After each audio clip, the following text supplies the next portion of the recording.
The wait is over.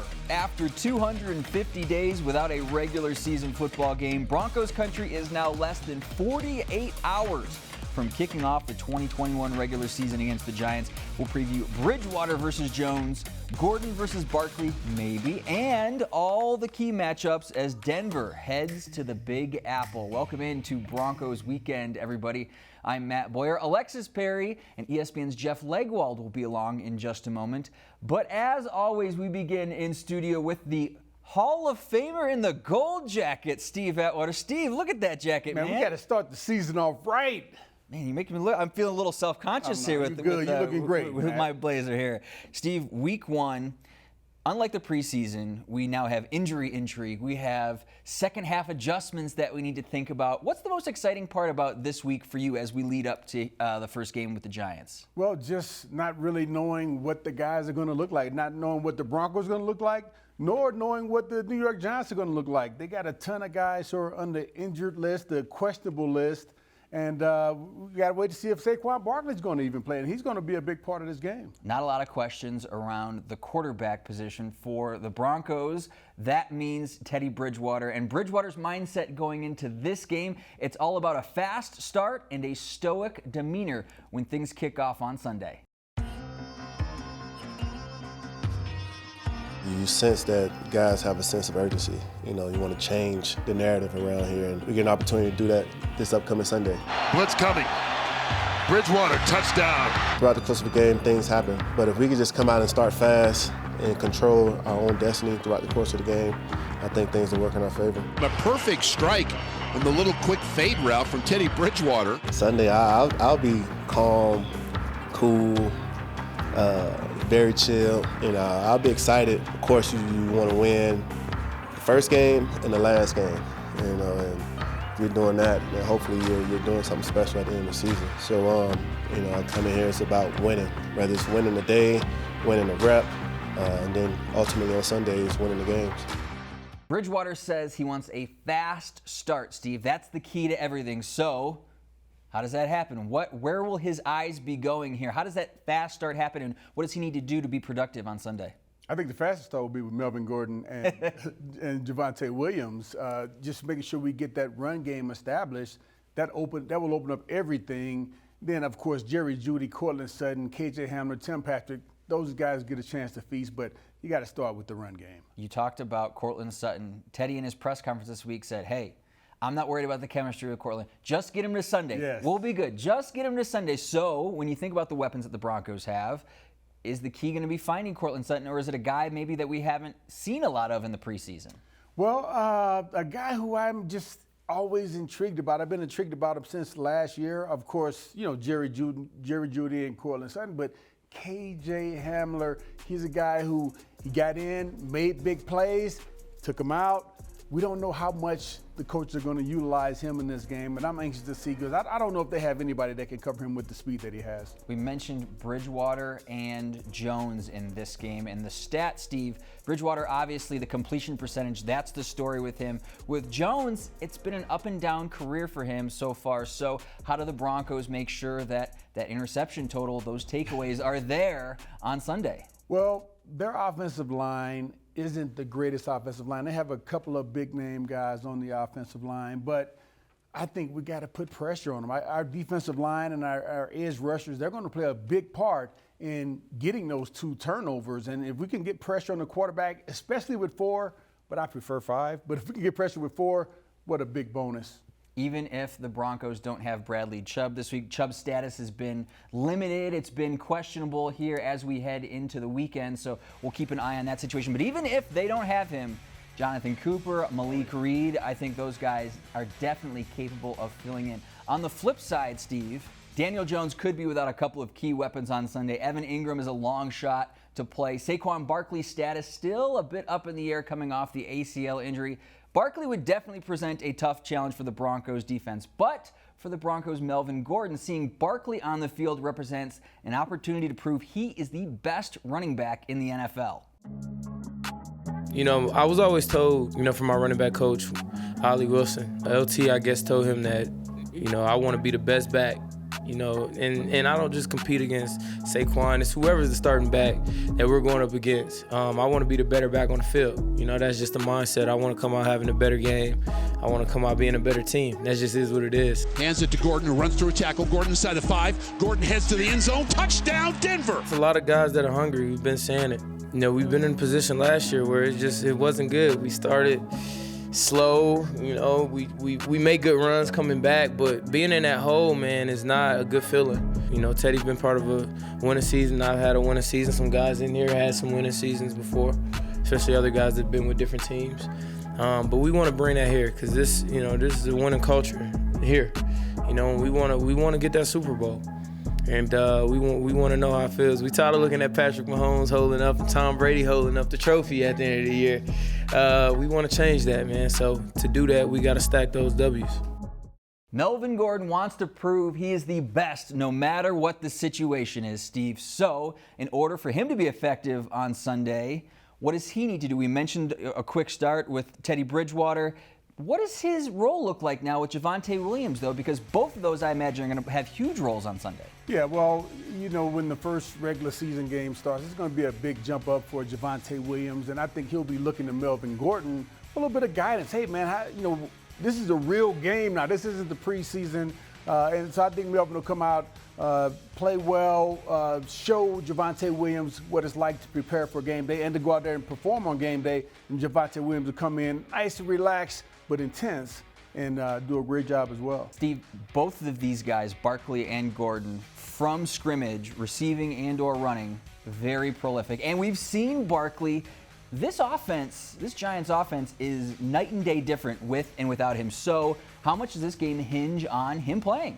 Well, I think that they're counting on him long term, maybe not so much the first game of the season. He's coming back from an injury. They don't want him to re-injure it or anything. But at the same time, he's a great football player. And if he's anything close to being 90, 95%, he's a guy that can help them big time. If Barkley doesn't play or if he's limited, Devontae Booker, the number 2 back for the Giants, Broncos fans are familiar with his work from his time here, and with his time against the Raiders, he had a very nice game against the Broncos in 2020. So a lot to look for when you're looking at the running back matchup here at MetLife Stadium on Sunday. We've got to take a quick break, but when we come back on Broncos Weekend, the Broncos have their captains for the 2021 season. We'll talk about the leaders on this team and why the Broncos secondary might be in the spotlight when clocks hit 0 following Sunday's game. That's next.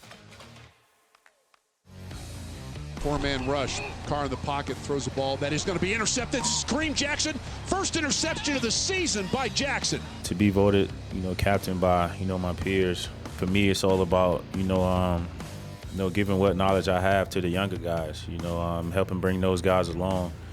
And so to be, seen as a leader on this team by my peers definitely means a lot. Bridgewater now steps to his left, avoids, throws a ball that is going to be caught in the end zone, and that is a Broncos touchdown, and that is Cortland Sutton. This team, man, it has a great group of leaders, and I'm honored to be, named the captain along with the other guys who were named.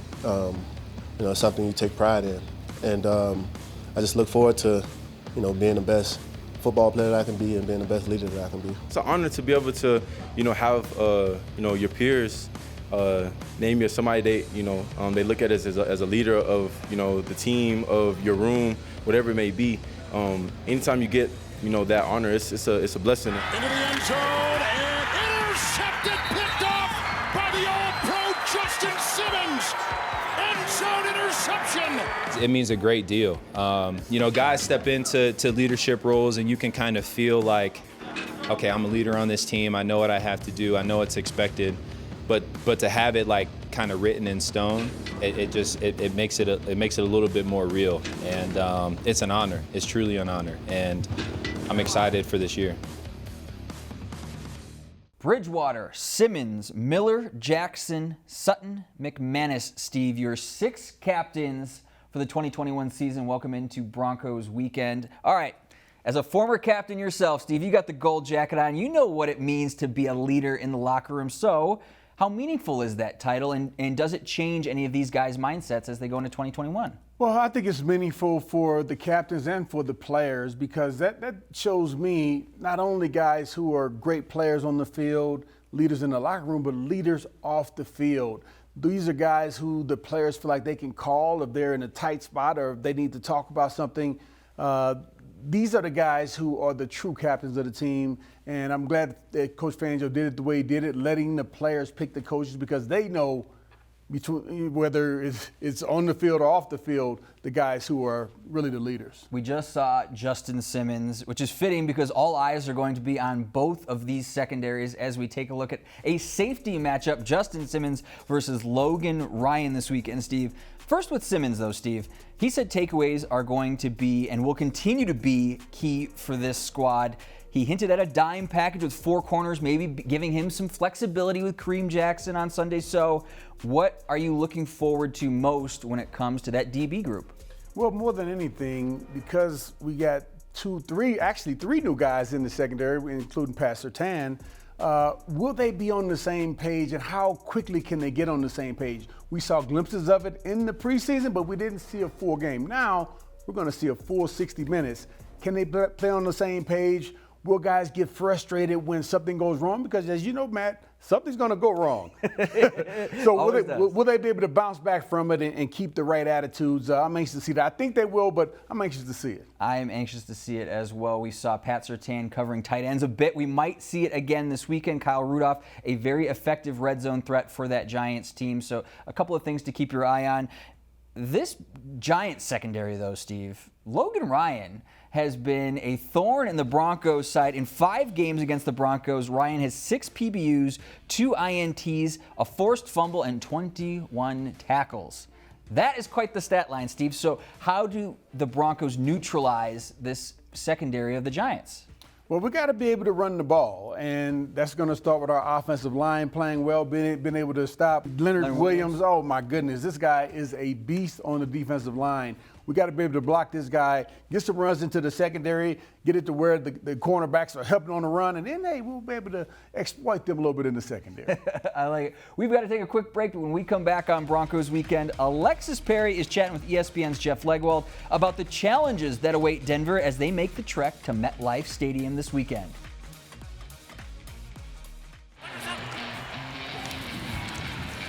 Orton with time for Brandon Marshall. What a catch by Marshall! That's as beautiful a catch as you're going to see. Orton on a 1st and 10. From Marshall. What a catch again by Brandon Marshall. He's a nightmare to have to cover. Elway with a lot of time and a lot of arm. A complete pass to Steve Watson. How many quarterbacks do you think can do that? None. That's not an arm, that's a gun. You got to have a permit to carry that thing. Greasy fakes the draw, steps up, throws deep in the right side for Smith. In the end zone, Rod Smith with a Denver touchdown. And the Broncos back in front by 6.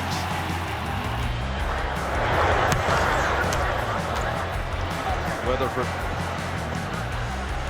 picked up on the second bounce by Holiday. Holiday zips past a number of players, and here he goes. He is gone. 81 yards.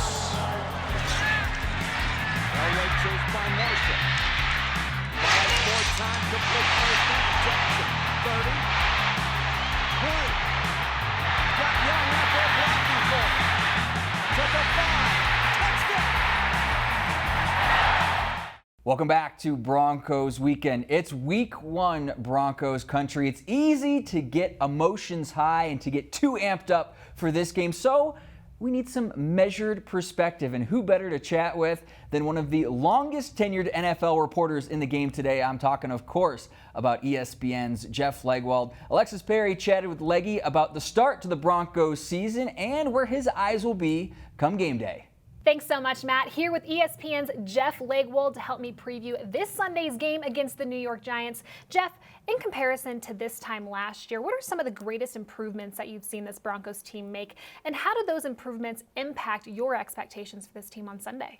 Well, Alexis, I think overall they feel much better about the depth they have. Last year, I think they feel like there was a lot of injuries early in the season, and then suddenly the depth is tested like they didn't expect or even were able to prepare for. So I think this year they feel much better about they can play more things schematically, they can cover for an injury or two. So I think that is the biggest improvement from 1 to 53. And I think they hope Teddy Bridgewater can bring some semblance of composure to the offense and, you know, not be the turnover factory they were last year. I mean, they were worst in the league in every turnover category you can have, and you cannot live like that in today's NFL. So I think those two things are where they feel good about it. Well, speaking of Teddy Bridgewater, what would a successful Week 1 showing look like from him? I think just a good move the ball early in the game, which was, again, a problem last year. Move the ball with some composure. Again, this is a team that led the league in giveaways and interceptions last year. So anything where the turnover category is 0 and points are on the board, particularly early in the game. I think the preseason when they scored on every possession except one when he was in the game. So I think they just want him to settle things down, make the right reads, and move the ball quickly. Well, in terms of matchups, what are some of the key matchups this week that Broncos country should look for? Well, I think the Broncos, if they're really intent on running the ball early, and they seem to be, I think the Giants' defensive front is pretty stout, pretty difficult to deal with. So you may have to live with a couple of those one-yard gain, 2-yard gains early, and then hope you can find some openings because they need that play action in the pass game to really be the offense they want to be. Well, like we all know, the Broncos were riddled with injuries last year. Heading into this game, which player coming off of injury do you think will have the biggest impact? And who are some guys that maybe we shouldn't have huge expectations for, just given their pitch count? Well, I think Von Miller, for one, I think is ready for this season to begin. And he had the type of injury, it isn't like an ACL where you sort of come back in stages. That was an injury once they fix in surgery, he's ready to do his rehab and return to play. So I think he will have the biggest impact. And the Giants have struggled up front in the preseason, and unless they somehow magically repaired all of those things in 2 weeks, I think there's a good chance Miller has a big day. And you know, the guy you look for now is Bradley Chubb after this week. He was limited some this week in practice, so you wonder by game time what kind of decision they're going to make there about him. They keep saying they're going to take the long view, which is, you know, Week 1 would be great to have him on the field, but they'd like to have him on the field as much as possible. Well, the Giants, they have a laundry list of players who are injured heading into Week 1. All eyes have really been on the Pro Bowler Saquon Barkley. Jason Garrett said on Thursday that it seems like he's 100%. He's ready to go for Sunday. So how do you think the presence of Saquon Barkley impacts this game plan for the Broncos? Well, if he's really 100%, he's the focus. Yes. I'm not sure I believe he's 100%. I'm not sure the Broncos are really going to believe he's 100%. He took no contact drills in training camp, did not play in the preseason. So you're talking about a player who has not been tackled since his injury. So 100% seems a very optimistic figure, but he is such a player, the Broncos have to be prepared for him to play. Even if he doesn't, it's easier to switch off of, okay, Barkley's not playing or he's limited, than it is to go the other way. So they have to be ready for him to be in the offense. Well, in terms of the Broncos defense, Coach Fangio mentioned earlier this week that he's expecting this Broncos team to have 2 or 3 takeaways a game. Do you think that this team is equipped to make such a big leap from last year to this year? Well, turnovers come when you are good enough in the rush to impact the quarterback and good enough in coverage to take advantage of it. So they have those 2 components. When Vic Fangio's Chicago Bears defense led the league in turnovers, it was roughly a 2 to 3 to game average that got them to that point, and they had the same combination. Impact pass rushers on the edge, impact players in the secondary, and enough cornerbacks to play the way you want to. In today's league, that's everything. That's why, despite the interest from other teams, the Broncos have not been all that enthusiastic about even entertaining the idea of trading a corner, because they know the importance of having all of those corners to be able to play the way they want to. Well, I know Jeff Legwold does not give score predictions, so I'm not going to ask you for a score. I just want to know who wins this game on Sunday. We do have to give up a score prediction from time to time at ESPN. So I think something in the 26-17. Broncos should get a win. If they do not, then they were not nearly as prepared or as good as we expected coming out of camp, because 1-53, they are better on the paper of a roster than the Giants are right now. Okay, Leggy, thank you so much for your time. We really appreciate it. Matt, let's send it back to you. Thank you, Alexis. Okay, Steve, your keys to the game. Last year, the Broncos got their first win in MetLife Stadium. They're back here again this weekend. But last year, 2020, that wasn't until week 4. They need a win in week 1. They want that win in week 1. So how are they doing it? Your keys. First off, we have to block Leonard Williams. Wherever he is on the field, block him, block him, block him. Our offensive linemen are going to have a heck of a time trying to do it. Also, we can't turn the ball over. We can't give them any easy turnovers. Teddy Bridgewater protect the ball. He's been really good at that throughout the preseason. I think he'll keep doing the same. And on defense, we got to bring some pressure. If we let Daniel Jones sit back there in the pocket, he can do some damage. If we put pressure on him, it makes his job a lot more difficult. If the Broncos can run the football effectively, you mentioned it earlier, Javonte Williams, Melvin Gordon, if they can get going, sets up the play action, allows Teddy Bridgewater to pick his spots, I think those guys are going to be key to the Broncos' success in MetLife Stadium in New York on Sunday. That's going to do it for us, though, today on Broncos Weekend for the Hall of Famer. Looking good in that gold jacket. You too, Matt. Atwater. I am Matt Boyer. So long, Broncos country. We will see you next week.